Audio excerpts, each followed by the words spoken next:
Building websites is a breeze with the framework as you please, easy as slicing cheese with the tools such as these. Structured pages quick, no CSS to make you sick. Use the layout that you pick, navigation helps you click. Icons, buttons, you can tap your containers, close the gap. Responsive gridding is a snap. You'll be launching off the map, blasting off with Bootstrap, blasting off with Bootstrap.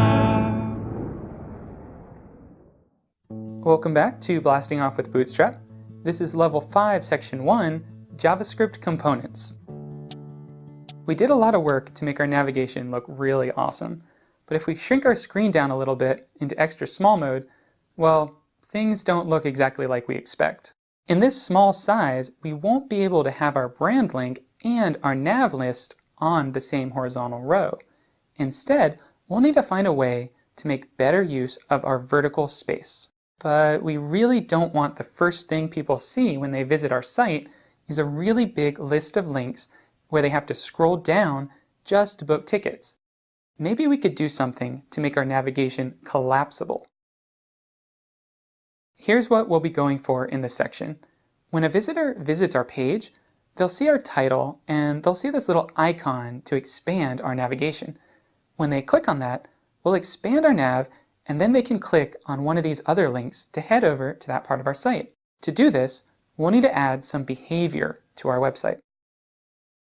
Now, we mentioned before that CSS is for styling our web page. This includes things like changing the background of the page, increasing the font size, or even adding padding around an element. In order to add behavior to our page, though, we're going to need to add a little bit of JavaScript. So what do I mean when I say behavior? Well, that could be things like responding in some way when an element is clicked, or when a specific key is pressed. These are things that cannot be controlled through CSS or HTML alone. Here's a recap of our navigation so far. This UL element contains our links. We want to be able to switch between seeing a list of those links or seeing an icon of some kind. To start things off, we can add a class of collapse to our UL element. This will completely hide our navigation for all screen sizes. In order to make it show up for specific sizes, you might think of using the visible classes we talked about before. Well, that isn't ideal for this situation though, because we're not using grids for our navigation bar. Instead though, we can search through the Bootstrap docs on navigation and see what they suggest. Turns out there's a specific class just for this case called navbar-collapse. This class will cause the element to show up in small screens and above, but to be hidden only for extra small screens. Next, let's add a button that we can click on to show that nav that's only visible in extra small mode. We'll need to create this button here in the nav bar, making sure to put it before our nav list. We'll give it some informative text. Let's say toggle navigation. Now, if we view just this piece on a phone, well, it's getting there. We do have our work cut out for us on this one. Let's see how to style and position it a little more attractively. Even though we've labeled our button, we don't actually want that toggle navigation text to show up because it's a little bit long. So how can we hide that without hiding the button? To do that, we can wrap that text in a span with a class of sr-only. sr-only stands for screen readers only, and that means that the contents of that element will only be available to software that reads screen content to the visually impaired. This is a good practice to get into. It's kind of like adding alt tags for images. If we didn't do this, then visitors to our site using screen readers wouldn't know what this button does. If we view this button now, it doesn't have anything in it though, and it shows up right next to our brand. Let's move it over to the right a little bit, kind of like what we saw in our finished product. To position our button all the way over to the right, we can use the navbar-toggle class, which will float our button all the way to the right of wherever it currently is. Bootstrap has some other helper classes for floating elements left and right that you can use elsewhere on your page, including pull-left and pull-right. It looks like our button is in the right place, but it still needs an icon. And how do we make it actually do something when we click on it? Let's start by adding an icon.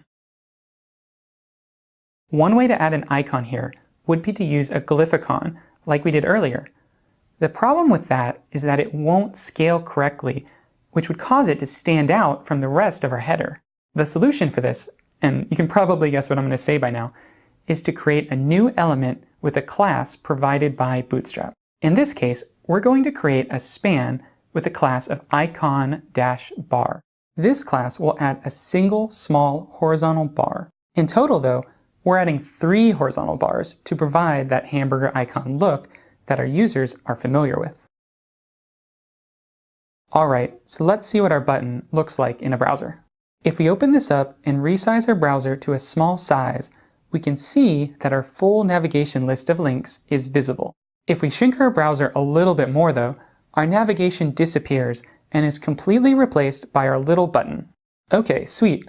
Now, on extra small devices, the first thing people will see is that Book Tickets Now button, just like we want. Cool, we've got our button, but what does it do? In this case, nothing yet. Let's work on making that button functional. To do that, we're going to need to add some behavior using JavaScript. Before adding that code, let's plan out exactly what we want to happen. Here's the button that we just created as part of our list of links that's being hidden in extra small mode. What we really want is for the collapse class to be removed from our list of links whenever this button is clicked. Then, if our user clicks the button again, we should add the collapse class back to that unordered list to hide the links once again. To do that, we're going to need to use the Bootstrap JavaScript Collapse plugin. But how do we get started using JavaScript with Bootstrap? Back in level 1, we already added our Bootstrap JavaScript library to the page, but we haven't used it yet. Each Bootstrap JavaScript library is a little bit different, but kind of like our CSS classes, they follow some of the same patterns.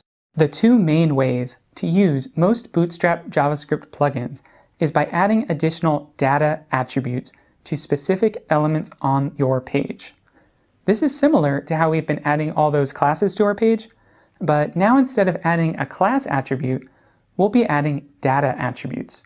This is the method we'll be using in this course. Now, there is also another way of using all of the Bootstrap plugins by writing raw JavaScript as well.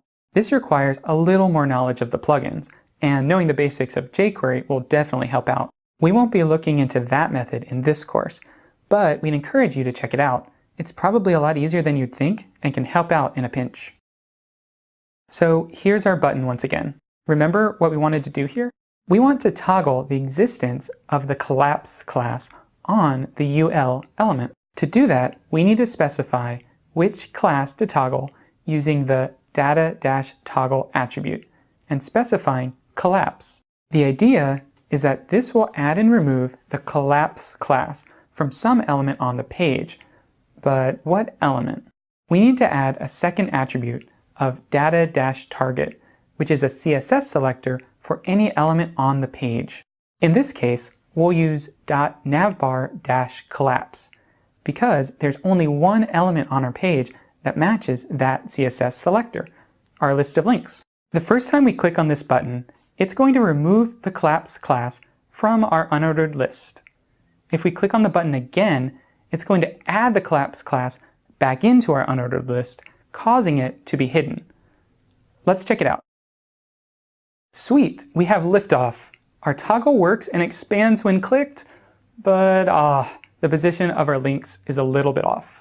What we really need is for the blasting off with Bootstrap part to be on its own row with the button. Then, when the button is clicked, we'd want each link within our list to be on its own row underneath the brand. Let's see what we need to change to make that happen. Here's our navigation bar so far. When we think about how to organize our elements, what we really need is for our brand and our toggle button to be on one row, while our list of links rests below the brand with one link on each row. Like our grid system, this means we'll need to group these elements by wrapping them in some new elements.